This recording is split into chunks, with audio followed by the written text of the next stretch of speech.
Yes, dear 11th class students, once again myself Hariom Gupta.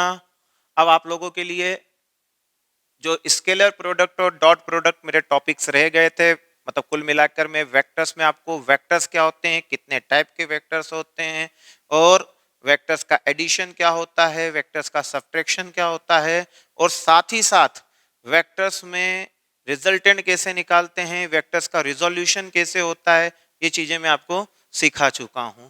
अब मैं आपको वेक्टर्स में प्रोडक्ट करना सिखाऊंगा, दो वेक्टर्स का प्रोडक्ट कैसे होता है।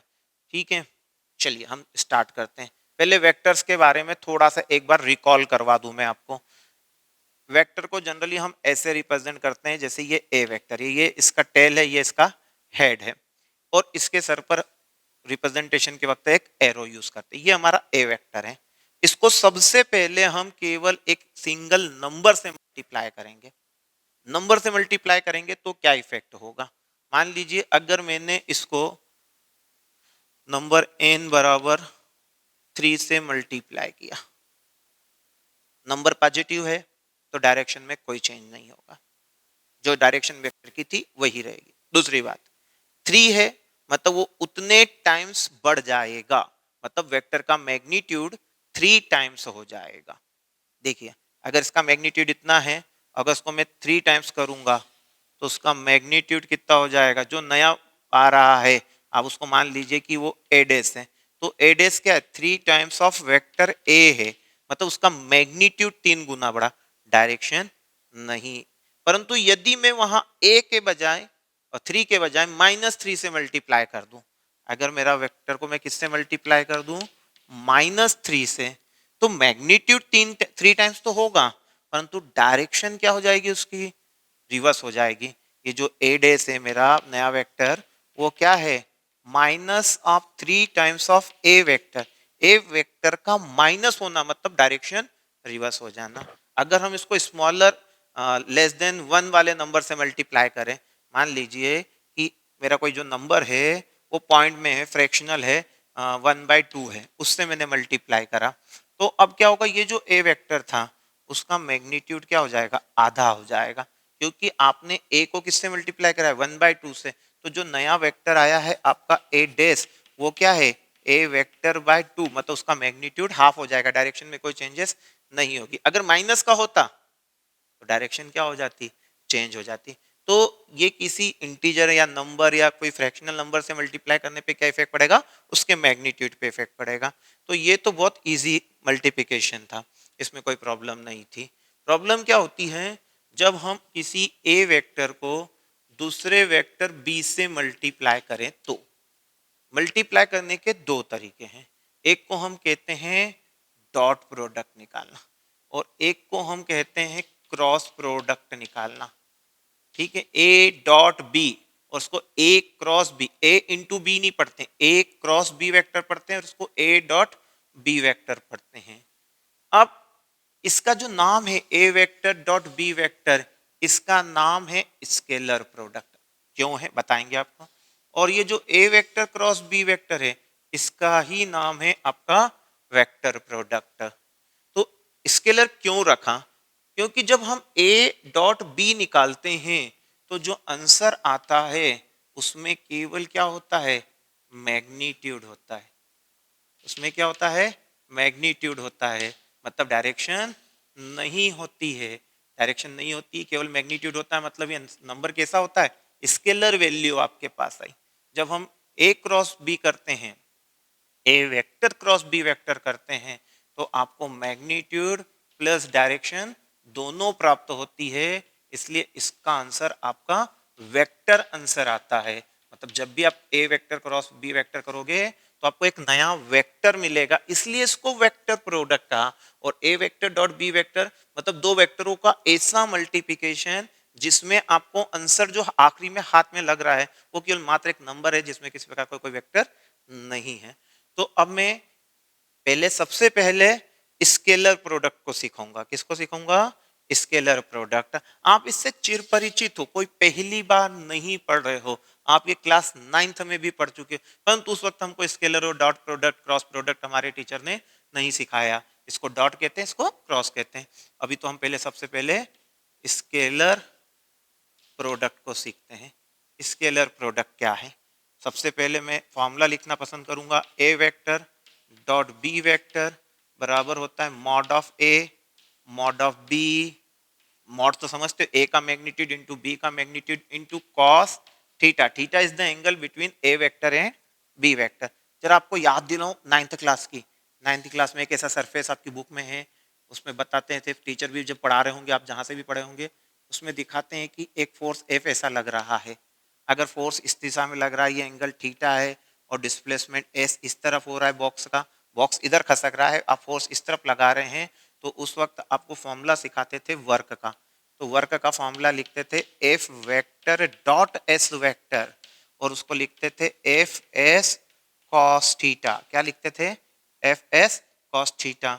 ये यहाँ पर वर्क का डॉट प्रोडक्ट किया था। वर्क कैसे पता चला था? फोर्स और डिस्प्लेसमेंट के डॉट प्रोडक्ट से, स्केलर प्रोडक्ट से। तो ये जो वर्क आया था, ये कैसी क्वांटिटी थी? स्केलर क्वांटिटी थी। कैसी क्वांटिटी है आपकी? स्केलर क्वांटिटी है। क्यों है? क्योंकि वो किससे आ रही है? डॉट प्रोडक्ट से आ रही है। ओके, अब इसका हम फिजिकल मीनिंग निकालने की कोशिश करते हैं। क्या निकालने की कोशिश करते हैं? फिजिकल मीनिंग क्या है। चलिए फिजिकल मीनिंग पे भी हम बाद में जाएंगे, पहले एक आधी क्वेश्चंस करते हैं तो समझ में आ जाएगा। ठीक है, आपको मैं पहले ये कहता हूं, आपने पढ़ा है आई कैप, ये यूनिट वेक्टर है। ओके, और दूसरा भी एक आई कैप है, i vector dot i cap. I cap dot i cap क्या होता होगा? आई कैप का मैग्नीट्यूड कितना होता है? 1। दूसरे आई कैप का मैग्नीट्यूड वो भी क्या होगा? 1। और इनटू क्या लिखना है? Cos theta. अब दोनों आई कैप है, मतलब दोनों एक्स दिशा को बता रहे हैं, मतलब सेम डायरेक्शन में जा रहे हैं, मतलब एंगल क्या है? 0। और कॉस 0 कितना होता है? 1। तो 1 इंटू 1 इंटू 1 तो बराबर कितना आ जाएगा आपका? 1। तो यहां से आपको एक नॉलेज पता चल गया कि यदि आई कैप डॉट आई कैप करेंगे हम तो क्या मिलेगा? 1। इसी प्रकार आप जे कैप डॉट जे कैप करोगे तो कितना आएगा? 1। और के कैप डॉट के कैप करोगे तो भी कितना आएगा? 1। एक और चीज सिखाता हूं मैं यहां से, किसी भी दो डिफरेंट ऑर्थोगोनल वेक्टर्स की बात करें, ऑर्थोगोनल यूनिट वेक्टर्स की बात करें, तो ऑर्थोगोनल यूनिट वेक्टर्स डिफरेंस ले लेते हैं अपन, जैसे आई cap dot J cap, i cap dot J cap. तो आई कैप का मैग्नीट्यूड 1, जे कैप का मैग्नीट्यूड 1। अब क्या लिखना है? Cos theta. कॉस, अब आई एक्स दिशा है, जे वाई दिशा है, एक्स और वाई के बीच का एंगल कितना होता है? 90 डिग्री। एक्स डायरेक्शन और वाई डायरेक्शन के बीच का एंगल कितना है? 90 डिग्री। तो कॉस 90 की वैल्यू कितनी हो जाती है? 0। तो 1 इंटू 1 इंटू 0, तो अल्टीमेटली क्या आ गया आपके पास? 0। तो आप क्या पा रहे हैं कि जब आई डॉट जे कर रहा हूं, आई वेक्टर आई कैप डॉट जे कैप कर रहा हूं, आई कैप डॉट जे कैप कर रहा हूं, तो कितना आ रहा है? 0। किन्हीं भी दो ऑर्थोगोनल वेक्टर्स को ले ले, orthogonal unit vector, different unit vector, दो ऑर्थोगोनल यूनिट वेक्टर जो डिफरेंट, आई डॉट जे कर दो, आई डॉट के कर दो, या के डॉट आई हो, बात एक ही है डॉट प्रोडक्ट में। तो आई डॉट जे हो या फिर आपका आई डॉट के हो, तो आपके पास क्या आएगा? 0 आएगा। इसी प्रकार आपके पास जे डॉट के हो तो भी आपके पास क्या आएगा? 0। एक डॉट प्रोडक्ट की विशेषता क्या है कि आप A vector dot B vector करो तो भी वही वैल्यू आएगी जो B vector dot A vector की आती, मतलब डॉट प्रोडक्ट कम्यूटेटिव लॉ को फॉलो करता है। डॉट प्रोडक्ट कौन से लॉ को फॉलो करता है? कम्यूटेटिव लॉ को फॉलो करता है। तो आई थिंक इट्स इजी। अब आप देखें कैसे फॉलो करता है कम्यूटेटिव लॉ का, भी एक दो क्वेश्चंस करते हैं तो आपको और क्लियर हो जाएगा। मैं एक पहले दो वेक्टर्स लेता हूं, उनका डॉट प्रोडक्ट करता हूं तो शायद बहुत इजी हो जाएगा। जैसे ए वेक्टर इक्वल टू ले लिया मैंने 2i cap plus 3j cap, मैं भी के ले ही नहीं रहा है ना। बी वेक्टर बराबर है मेरे पास 3i cap plus 4j cap. अब मेरे को इसको इससे डॉट मल्टीप्लाई करना है, मतलब मुझे क्या करना है? ए वेक्टर डॉट बी वेक्टर निकालना है। मुझे इन दो के बीच का एंगल नहीं पता, एंगल पता होता तो मैं ये वाला फॉर्मूला यूज कर लेता कि ए का मैग्नीट्यूड निकाल लूं, बी का मैग्नीट्यूड निकाल लूं और इनके बीच के एंगल की वैल्यू रख दूं। पर मुझे अभी इन दोनों वेक्टर्स की वैल्यू वैल्यू दे दी, ए की वैल्यू दे दी, बी की वैल्यू दे दी, परंतु बैड लकीली उन्होंने हमको उनके बीच का एंगल नहीं दिया। ठीक है, तो हमको एंगल नहीं दिया तो हम एंगल निकाल सकते हैं। हमको अगर एंगल नहीं दिया है तो हम एंगल निकाल के दिखाएंगे डॉट प्रोडक्ट की मदद से। देखो ए डॉट बी का मतलब क्या होता है, इन दोनों का मल्टीप्लाई। तो पहले 2i इससे भी मल्टीप्लाई होगा, इससे भी होगा। मैं चाहूं तो ऐसा लिख सकता हूं 2i प्लस 3j डॉट, क्या लिखूंगा, 3i प्लस 4j लिख दिया मैंने यहाँ पर। अब इसके बाद की बात देखो आप, ये जो 2i है आपका, मैं ये रफ कर सकता हूँ ना? हाँ कर सकते हो सर आप, कोई प्रॉब्लम नहीं है आपको, आपका बोर्ड है। ये जो 2i है इसको 3i से करेंगे तो कितना हो जाएगा आपका, 2 इंटू 3 6, और आई डॉट आई कितना होता है 1, लिखने की जरूरत नहीं। चलो अब 2 इंटू, थोड़ी 1 लिख देता हूँ आपको, कोई दिक्कत नहीं आएगी। 2 इंटू 4 कितना हुआ आपका 8, और आई डॉट जे क्या हो गया आपका 0। ओके, प्लस अब 3j की बात करें तो 3j पहले इसमें मल्टीप्लाई होगा, 3 इंटू 3 कितना हो गया 9, और j डॉट आई कितना हो गया 0। अब इसकी बारी इसके साथ आई, j के साथ j की, तो 3 इंटू 4 कितना हुआ 12, और j डॉट j कितना होता है 1, तो यहाँ पर कितना आया 6, प्लस ये 0 हो गया, ये 0 हो गया, ये आ गया 12, तो आंसर आ गया आपका 18। अब जो आंसर आया उसमें i आया नहीं आया, उसमें j आया नहीं आया, उसमें k आया नहीं आया, मतलब इसमें i j k है ही नहीं, मतलब ये केवल एक नंबर है। इसलिए ही तो इसको क्या कह रहे हैं, स्केलर। दो वेक्टरों का डॉट प्रोडक्ट करने पे आपके पास क्या आ रहा है, एक केवल नंबर मात्र आ रहा है, इसलिए हमने इसको क्या कहा है, स्केलर प्रोडक्ट। अब इसकी शॉर्ट ट्रिक सीखें। जब भी इस प्रकार के डॉट प्रोडक्ट हो तो आई वाले को आई वाले के साथ कर दो, जे और के के साथ मत करो क्योंकि जीरो हो जाएगा। इसी प्रकार जे वाले को जे वाले के साथ कर दो, आई और के साथ ना करें क्योंकि उसका जीरो हो जाएगा। तो आखिरी में जीरो होना ही है, तो शुरुआत से हम ट्रिक सी लेके चलते हैं कि डॉट प्रोडक्ट में आई वाले का आई वाले के साथ, जे वाले का जे वाले के साथ, के वाले का के वाले का, और आई डॉट आई 1 होता है तो केवल आगे नंबरों का मल्टीप्लिकेशन कर कर हम लिख देते हैं। एक और क्वेश्चन लेते हैं तो आपको उससे ज्यादा अच्छे से समझ में आएगा। और अब हम आपको दो वेक्टर्स के बीच में एंगल निकालना भी सिखाते हैं। चलिए देखते हैं किससे धीरे धीरे समझ में आ जाएंगे। सब आ जाएगा धीरे धीरे ना, आप केवल हमारे साथ जुड़े रहिए।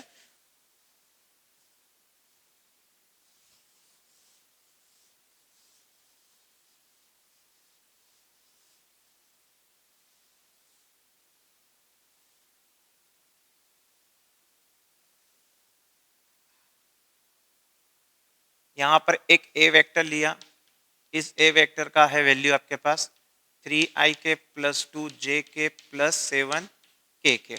ओके, एक बी वेक्टर लिया आपने, वो लिया है आपका 2i के प्लस 3j के प्लस 1k के। 1k के में केवल हम k कैप लिख देंगे तो भी ये एक अंडरस्टूड है कि k कैप लिखा है, उसके आगे जीरो तो हो नहीं सकता क्योंकि जीरो तो k को खराब खत्म कर देता। तो यहाँ क्या लिखा है 1 लिखा हुआ है, तो यहाँ हिडन है 1। चलिए मैं आपकी पहली बार लिख रहा हूँ तो इसलिए क्लियर लिख देता हूँ। अब बोला गया इन दो वेक्टरों के बीच में एंगल कितना है, इन दो वेक्टरों के बीच में एंगल कितना है। सबसे पहले तो आप डॉट प्रोडक्ट निकालें। क्या निकालें, dot product A vector dot B vector करें। कैसे करेंगे, बस नंबरों को मल्टीप्लाई कर दो क्योंकि आई वाले के साथ 3 इंटू 2 6 प्लस 2 इंटू 3 6 और 7 इंटू 1 7, कितना हो जाएगा, that will be 19 I think, है ना।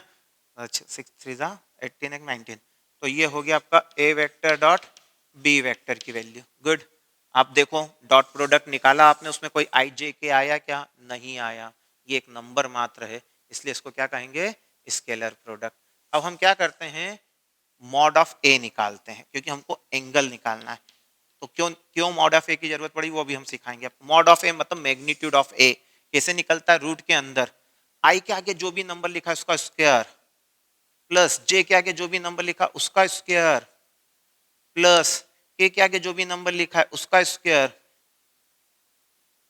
आप इसको जोड़ लीजिए, कितना हो जाएगा वो मुझे नहीं पता, कितना हो जाएगा, 1 इसको दे दो, 1 इसको दे दो, 50 हो जाए, 60 और 3 2 62, कितना हो गया आपका रूट 62 की, हाँ रूट 62। अब इसी प्रकार क्या निकालेंगे आप, mod of B. Mod of B मतलब बी का मैग्नीट्यूड, बी वेक्टर का। यहाँ क्या लिखा हुआ है 2, 2 का स्क्वायर 4, यहाँ क्या लिखा है 3, 3 का स्क्वायर 9 प्लस 1 का स्क्वायर 1, तो कितना आ गया आपका ये, अगर इसको सॉल्व करेंगे आगे जाके तो ये कितना हो जाएगा, √14। कितना है आपका, √14। ठीक है, अब आपको हमने क्या सिखाया था कि A vector dot B vector बराबर क्या होता है, mod of A mod of B cos theta, ये सही सिखाया है। अरे यार दोस्तों, ऐसा ही तो बोला था मैंने आप लोगों को। अब ए वेक्टर डॉट बी वेक्टर क्या है, 19, जो जो वैल्यू आपके पास है वो रख दो, इक्वल टू मॉड ऑफ ए कितना है आपके पास, √62, मॉड ऑफ बी कितना है, √14। ओके, और यहाँ क्या लिख दो, कॉस थीटा। अब देखो, इसको ज्यादा सॉल्व करने की जरूरत नहीं है, मैं सिंपल से ट्रिक सिखा रहा हूँ। इन दोनों को इसके डिनोमिनेटर में ले आओ, तो इधर क्या बचेगा, कॉस थीटा। कॉस थीटा बराबर कितना हो जाएगा, 19 अपॉन √62 इंटू √14। अब सब वैल्यू तो हमें याद हो नहीं सकती कि थीटा की क्या वैल्यू होगी, तो थीटा बराबर लिखना हो, तो थीटा बराबर लिखना हो तो ऐसे लिखते हैं, कॉस, पहली बार देख रहे हैं आप, कॉस की पावर -1, इसको बोलते हैं कॉस इनवर्स। क्या पढ़ते हैं, कॉस इनवर्स, ब्रैकेट के अंदर 19 अपॉन कितना आ जाएगा आपका, √62 इंटू √14, √62 इंटू √14। ये एक इजी वे हुआ आपका। तो इससे क्या पता चल रहा है आपको, थीटा की वैल्यू, दो एंगल्स, दो वेक्टर्स के बीच में एंगल्स निकालने की ट्रिक समझ में आ गई। चलिए एक और क्वेश्चन देता हूं, तो मेरे ख्याल से आपको इजीली समझ में आ जाएगा। So can we start, yes. चलिए दो वेक्टर्स आपको पहले लिख देता हूं मैं। यहाँ पर मैंने एक नया ए वेक्टर लिख दिया, ए वेक्टर इक्वल टू लिखा हुआ है i cap plus J cap, ठीक है। और बी वेक्टर है आपका वो दे दिया मैंने आई cap minus j cap. Okay, एक है i cap plus J cap, एक है i cap minus j cap. तो अब आपको इन दोनों वेक्टर्स के बीच का एंगल निकाल के देना, ए और बी के बीच का। स्टार्ट हो जाइए, जब तक मैं इतना बड़ा बोर्ड आपका साफ कर दूं, ठीक है। बड़ी मेहनत कर रहा हूं मैं आप लोगों के लिए इस लॉकडाउन पीरियड में, ओके। और इसका बेनिफिट मिलेगा जब आप हमारे यहाँ एडमिशन के लिए आएंगे और जब आपकी क्लासेस न्यू हम लॉकडाउन के बाद स्टार्ट करेंगे, तो आपके लिए बहुत बेनिफिशियल होगा। आपको बेसिक्स पूरा पढ़ा दिया गया है, ये बेसिक्स पूरा पढ़ा दिया जाएगा। तो अब आपको फिर सीधे सीधे कॉम्पिटिटिव के क्वेश्चंस करवाए जाएं, एनसीईआरटी की एक्सरसाइज ये करवाई जाए, एक से एक टफ क्वेश्चन करवाएं, तो आपको आएंगे अगर आपने बेसिक पढ़ा है तो। Is it clear? मैं इस बार जैसे अब नई बैचेस स्टार्ट होगी तो उसमें वैसे भी बैचेस हम 15-15 बच्चों से 20-20 बच्चों से ज्यादा की नहीं बनाएंगे, भले ही लॉकडाउन खत्म हो जाए कोरोना के बारे में, क्योंकि साल भर मेरा मानना है कि साल भर अगर मेरे बीकेजी में कोई बैच रहेगी तो एक ब्रेंच पे एक ही बच्चा बैठे, उसी टेक्निक से हम पढ़ाना पसंद करेंगे। मात्र एक ब्रेंच पे एक बच्चा बैठे, जिससे कि क्या होगा कि ये जो कोरोना की प्रॉब्लम अपने पास चल रही है, हम तो मान के चलते हैं कि साल भर रहेगी, तो सीटिंग अरेंजमेंट भी ऐसा रखा जाए और आप लोग भी अपने जीवन में उन चीजों को अपना लें, हाथ मिलाना, लोगों से मिलना, थोड़ा सा दूरियां बना ले अभी साल भर तक, जब तक इसका 100% सॉल्यूशन नहीं आ जाता है। अगर आपकी बाय द वे स्कूल्स को परमिशन जुलाई ऑनवर्ड्स मिल जाती है, तो मैं तो चाहूंगा स्कूल वाले भी किसी प्रकार से ऐसा अरेंजमेंट करें कि एक ब्रेंच पे एक ही बच्चा बैठे, नहीं तो क्या होगा कि इन फ्यूचर वो स्प्रेड हो सकती है प्रॉब्लम्स। ठीक है, चलिए आप इसको करिए। कर लिया होगा आप लोगों ने, मेरी बात कहाँ सुन रहे थे आप लोग तो अपनी खुशी में एकदम पागल थे कि नहीं सर आ गया।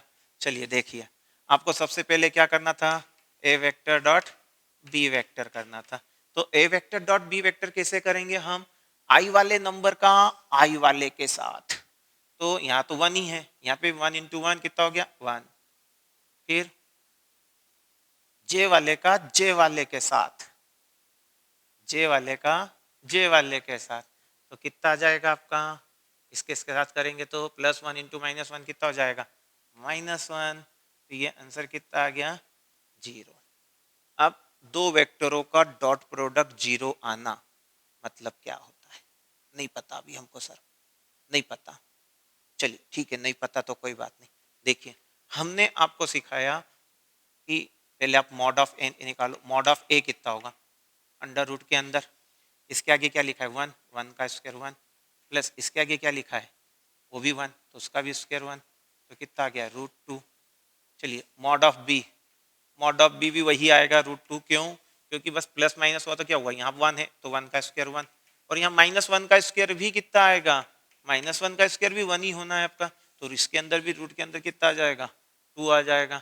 अब आपने डॉट प्रोडक्ट में क्या पढ़ रखा है, ए वेक्टर डॉट बी वेक्टर बराबर mod of A mod of B cos theta. पढ़ा है आपने? क्यों नहीं पढ़ा? वीडियो प्रॉपर देख रहे हो तो समझ में आ ही रहा होगा।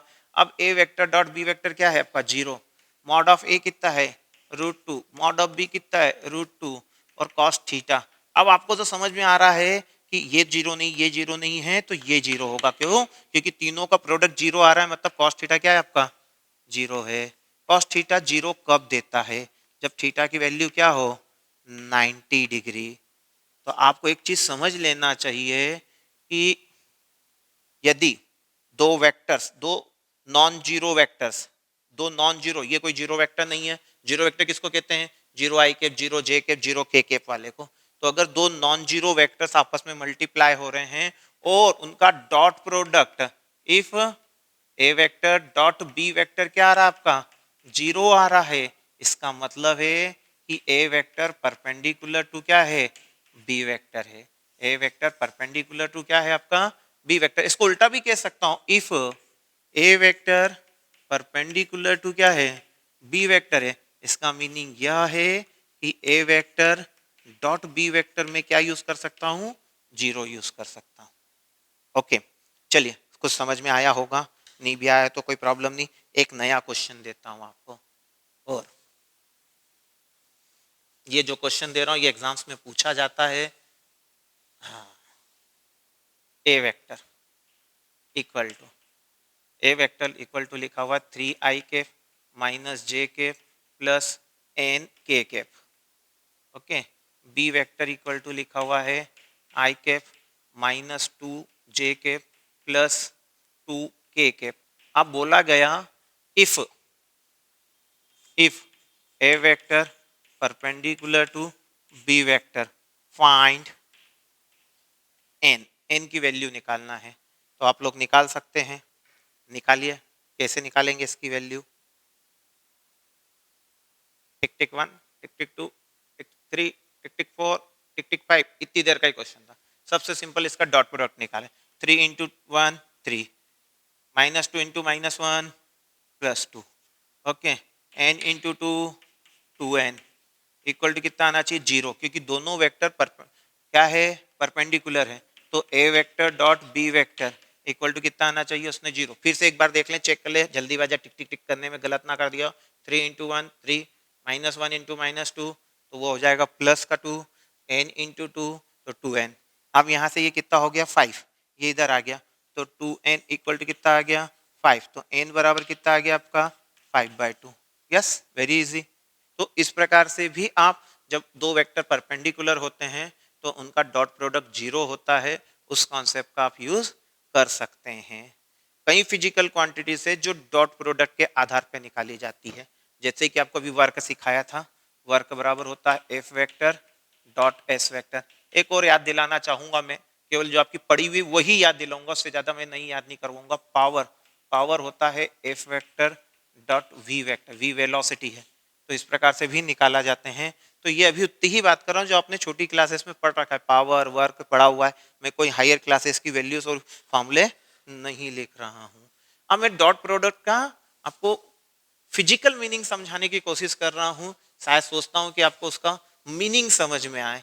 जैसे कि अभी लिखा था कि A vector dot B vector बराबर होता है मॉड ऑफ ए, फिर लिखा था mod of B cos theta. आखिर ये है क्या, किसका प्रोडक्ट है, क्या चीज है ये, तो उसको समझें आप। जैसे कि ये आपका ए वेक्टर है, ये इतना बड़ा उसका मैग्नीट्यूड है ए वेक्टर का, ये ए वेक्टर है। ओके, तो मैंने उसको यहाँ लिख दिया ए वेक्टर, यहाँ से यहाँ तक ए वेक्टर है।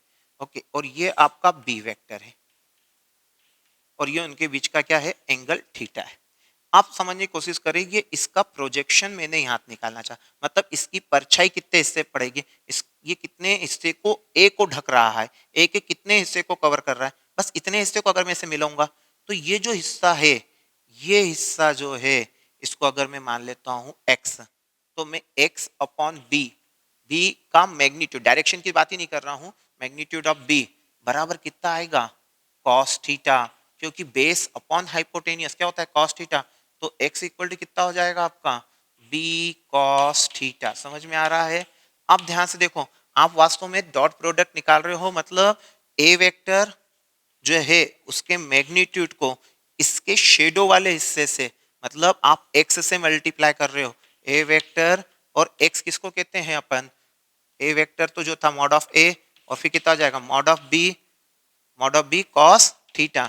तो मतलब आपने क्या किया है, you multiply A vector dot B vector, मतलब ए का मैग्नीट्यूड इनटू बी का ए पे प्रोजेक्शन, बी का ए पे प्रोजेक्शन कितना है वो निकाल लीजिए, तो मल्टीप्लाई हो जाएगा। और इस बात का ध्यान रखिए कि ये कौन सा प्रोडक्ट है, डॉट प्रोडक्ट।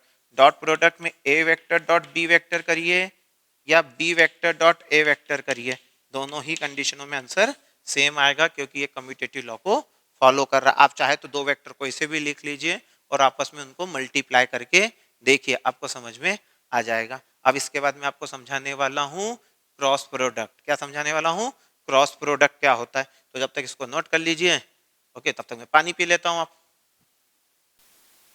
अब आप समझ चुके हो डॉट प्रोडक्ट क्या होता है। ए वेक्टर डॉट बी वेक्टर बराबर mod of A mod of B cos theta.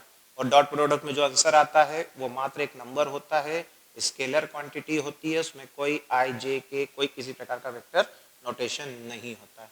अब हम अगला सीखने जा रहे हैं वेक्टर प्रोडक्ट। क्या सीखने जा रहे हैं, वेक्टर प्रोडक्ट। इसको कुछ इस प्रकार लिखा जाता है, ए वेक्टर क्रॉस बी वेक्टर बराबर होता है mod of A mod of B sine theta, और साथ में यहाँ एन केप लिखते हैं। एन केप का मतलब है ये यूनिट वेक्टर है, ये यूनिट वेक्टर है, मतलब इधर जो आंसर आ रहा है उसमें वेक्टर भी आएगा। ये इतना हिस्सा मैग्नीट्यूड बताएगा आपका, और ये आपको क्या बताएगा, डायरेक्शन भी बताएगा। इसमें वेक्टर आंसर आता है, इसलिए इसको क्या कहते हैं हम, वेक्टर प्रोडक्ट कहते हैं।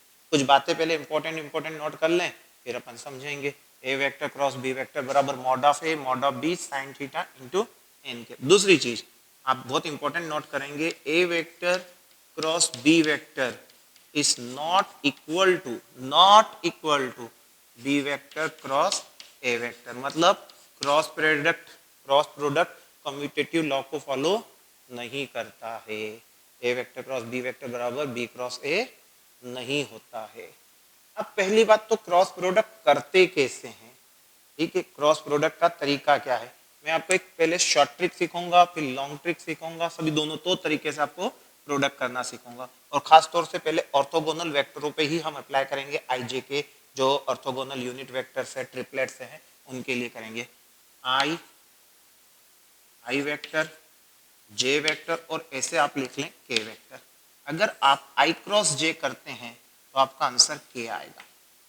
आपका आंसर क्या आएगा, के में, मतलब जैसे कि आपने लिखा हुआ है 2i cap cross 3j cap, तो 2 इंटू 3 कितना हुआ आपका 6, और i क्रॉस j जो होगा वो आपका आएगा k। क्यों, क्योंकि ये क्या होता है, परपेंडिकुलर होता है। जो भी आंसर आता है i क्रॉस j, जिस प्लेन में i है जिस प्लेन में j है, मतलब i इसको आप कह रहे हो, j इसको कह रहे हो, तो आप क्या कर रहे हो, i cross j, I cross क्या कर रहे हो, जे कर रहे हो। मतलब आप ये आपका राइट हैंड थंब रूल मान ले, तो जैसे आप इधर से इधर वेक्टर को मल्टीप्लाई कर रहे हो, तो अंगूठा जो है वो आपको क्या दे रहा है, इसके वेक्टर की डायरेक्शन। अगर आई इधर है तो आई क्रॉस क्या कर रहे हो आप, जे, तो आपका अंगूठा इधर आ गया। अगर उल्टा हो जाता, समझने की कोशिश करें आप लोग कि अगर आप जे क्रॉस आई करते, जे क्रॉस आई, तो आपका अंगूठा कहाँ जा रहा है, अंदर की ओर। तो जे क्रॉस आई के वक्त में आपका माइनस के आएगा, क्या आएगा, माइनस के। इस चीज को समझ जाएं, अगर आप आई क्रॉस जे करेंगे तो के आएगा, और क्या होगा, जे क्रॉस आई करेंगे तो माइनस के आएगा। समझ गए इस चीज को, चलो ठीक है। किससे पता करेंगे, राइट हैंड थंब रूल से भी आप पता कर सकते हो। इसको देखें, अगर आप जे क्रॉस के करते हो, जे क्रॉस के करते हो तो क्या होगा, मान लीजिए 3j इंटू 2k लिखा हुआ है, तो क्या हो रहा है आपका 3 इंटू 2 तो 6 आएगा, परंतु j क्रॉस k क्या होता है, आपका आंसर i देगा। क्या देगा आपको, i में आंसर देगा। अब इसी प्रकार आप k क्रॉस i करिए, क्या करिए, k क्रॉस i, जैसे कि 1 के कैप क्रॉस आपका 2 आई कैप है। तो क्या हो रहा है, 2 1 इंटू 2 कितना हो गया आपका 2, और के क्रॉस आई है। देखिए के क्रॉस आई, आई क्रॉस के नहीं, के क्रॉस आई है, तो के क्रॉस आई कितना आएगा जे। तो आपको इसको पहले क्लॉकवाइज बना लेना है, आई क्रॉस जे के, जे क्रॉस के आई, के क्रॉस आई जे। ओके, ये आपका आंसर है। अगर ये उल्टा चलता है तो आपको उल्टा आंसर माइनस के साथ देना है। अगर आप जे क्रॉस आई करोगे तो माइनस का के आएगा, ठीक है। अगर के क्रॉस जे करोगे तो माइनस का आई आएगा, आई क्रॉस के करोगे तो माइनस का जे आएगा। इज इट क्लियर, समझ में आया होगा। तो ये क्रॉस प्रोडक्ट को करने का तरीका सिखाया। इसको मैं एक इस ट्रिक से क्वेश्चन को करूंगा, उसके बाद इसकी एक शॉर्ट ट्रिक सिखाऊंगा आप लोगों को। बहुत बढ़िया है, शॉर्ट ट्रिक ज्यादा आसान पड़ती कई बार बच्चों को। इसको देखें, एक ए वेक्टर ले लिया, हमको दिया हुआ ए वेक्टर इक्वल टू 2i के प्लस 3j के प्लस के के, ये लिया हुआ है। ओके, एक बी वेक्टर ले लेते हैं हम लोग। बी वेक्टर में हम चाहते हैं माइनस से स्टार्टिंग करें, माइनस 3i के प्लस जे के माइनस 2k के, ऐसा कुछ दे रखा है मैंने। ओके, इसको मल्टीप्लाई करना है, क्रॉस प्रोडक्ट करना है। ए वेक्टर क्रॉस क्या करना है आपको, बी वेक्टर। अब बोलो सर इस फॉर्मूले का तो यूज ही नहीं करते। भैया इसी फॉर्मूले का यूज करके तो हमने ये सिखाया कि आई क्रॉस जे क्या होता है, के होता है। ये इसी फॉर्मूले से आया है, ठीक है। क्योंकि आप लगा के देखिए एंगलों के फंडे तो आपको समझ में आएंगे, मैं समझाऊंगा थोड़ी देर बाद। अभी देखें ए क्रॉस बी का मतलब क्या हुआ, आप चाहते हो 2i प्लस 3j प्लस के जो वेक्टर है, इसको किससे मल्टीप्लाई करना है आपको, माइनस 3i प्लस जे माइनस 2k कैप से मल्टीप्लाई करना है। इस नॉट टफ टास्क। आप सबसे पहले इसको चालू करें इसके साथ, ठीक है। तो एक बात ध्यान रखें कि आई क्रॉस आई जीरो होगा, जे क्रॉस जे जीरो होगा, के क्रॉस के जीरो होगा। क्यों होगा, क्योंकि आई क्रॉस आई दोनों की डायरेक्शन क्या, आई आई मतलब सेम, सेम हो जाना मतलब साइन जीरो हो जाना, और साइन जीरो जैसे होगा तो पूरा क्या हो जाएगा, जीरो। इसलिए क्रॉस प्रोडक्ट में एक बात ध्यान रहे कि आई क्रॉस आई जीरो होता है, जे क्रॉस जे जीरो होता है, के क्रॉस जे के जीरो होता है। जबकि डॉट प्रोडक्ट याद करो, डॉट प्रोडक्ट में आई डॉट आई वन था, जे डॉट जे वन था और के डॉट के वन था। जबकि क्रॉस प्रोडक्ट है, क्रॉस प्रोडक्ट में I dot I zero, sorry I cross I zero, J cross J zero, के क्रॉस के जीरो। तो अब जब आप इसकी बारी आई 2i की 3i के साथ, तो ये तो क्या आई क्रॉस आई जीरो हो जाएगा। अब इसकी बारी बीच वाले टर्म के साथ आएगी, तो 2 इंटू 1 कितना हो जाएगा आपका 2, और आई क्रॉस जे है, आई क्रॉस जे क्या होता है कि वो लिखा फिर हमने। फिर यहां से इसकी बारी आई तो 2 इंटू 2 कितना हो गया आपका -4, और आई क्रॉस के, आई क्रॉस के तो कितना आएगा माइनस का जे आएगा आपका। ओके, अब इसकी बारी बात करते हैं। यहां आया तो 3 इंटू 3 कितना हुआ आपका -9, और जे क्रॉस आई क्या है आपका, जे क्रॉस आई उल्टा है तो कितना आएगा आपका माइनस का के।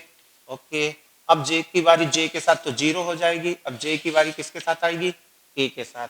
तो क्या लिखेंगे 3 इंटू -2 तो कितना हो जाएगा -6। हम नंबर देखते हैं, इसका जे के साथ के करना है, तो जे क्रॉस के क्या होता है आई, वो यहाँ लिखा, बहुत सिंपल है।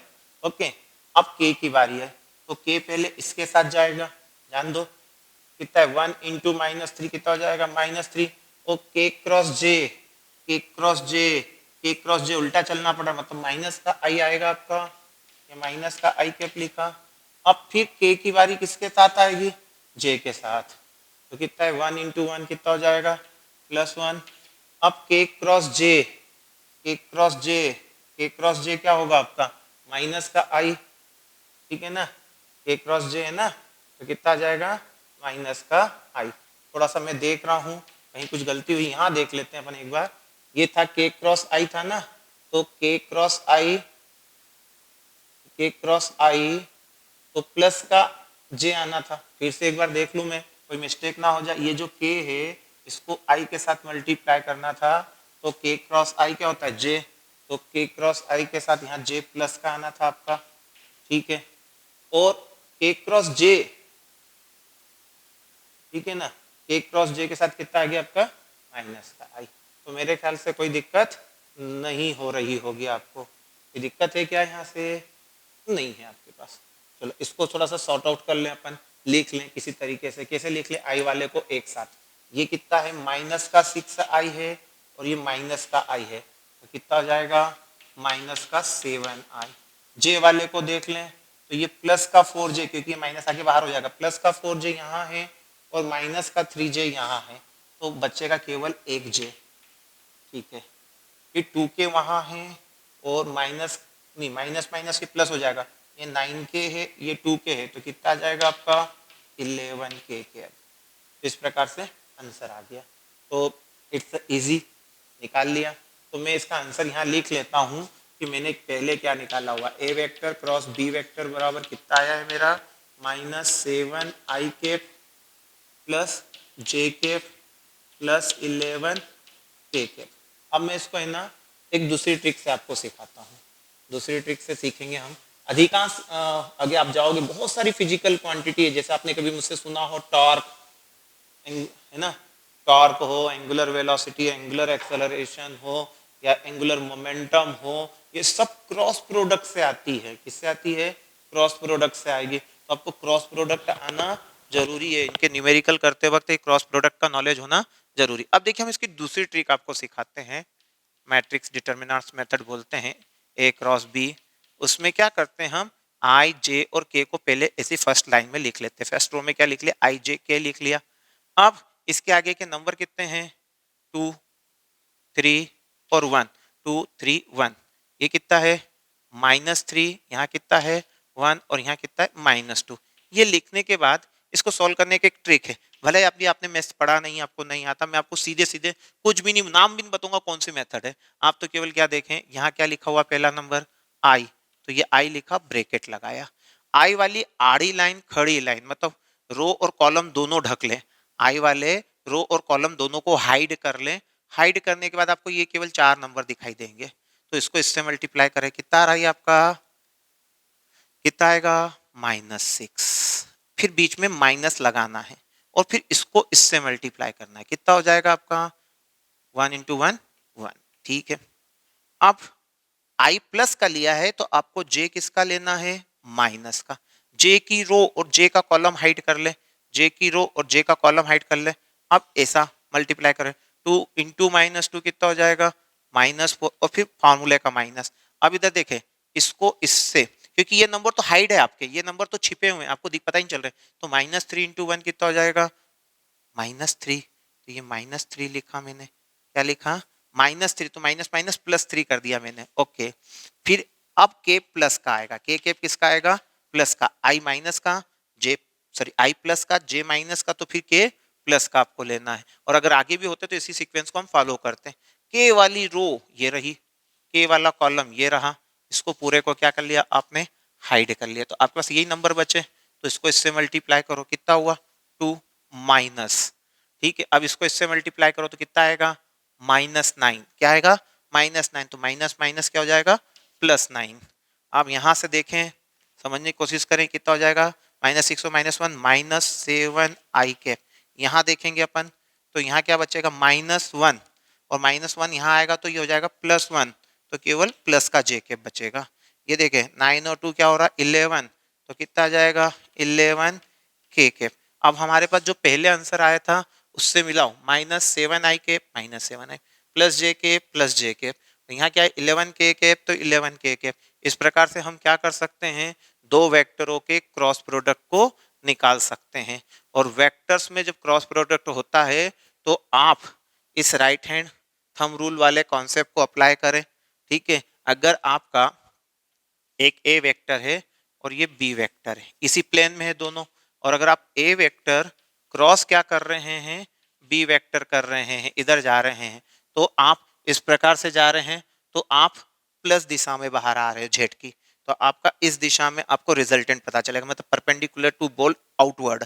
और अगर आप अभी यहाँ पर क्या करते हैं, बी क्रॉस ए करते हैं, क्या करते हैं बी क्रॉस ए करते हैं, तो बी क्रॉस ए करते वक्त आपको क्या करना पड़ता, देखिए ये हाथ जो है ना इसमें यूं आपको करना पड़ता बी क्रॉस ए, तो आपका अंगूठा कहाँ जा रहा है अंदर की ओर, तो इसका जो रिजल्टेंट वेक्टर है वो कहाँ हो जाएगा इनवर्ड।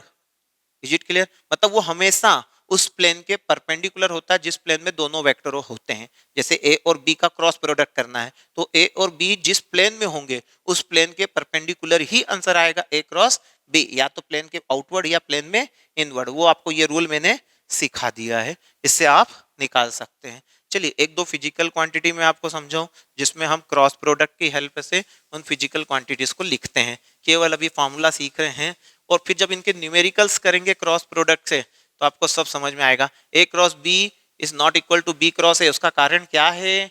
डायरेक्शन। केवल मैग्नीट्यूड तो दोनों का सेम रहता है, ए क्रॉस बी का और बी क्रॉस ए का मैग्नीट्यूड क्या रहता है? सेम रहता है, परंतु डायरेक्शंस अलग अलग होती है। थोड़ा सा अपन देख लेते हैं। मैं क्या समझाना चाहता था, वेक्टर फिजिकल क्वांटिटीज। जैसे टॉर्क, टॉर्क क्या होता है? R vector cross F vector.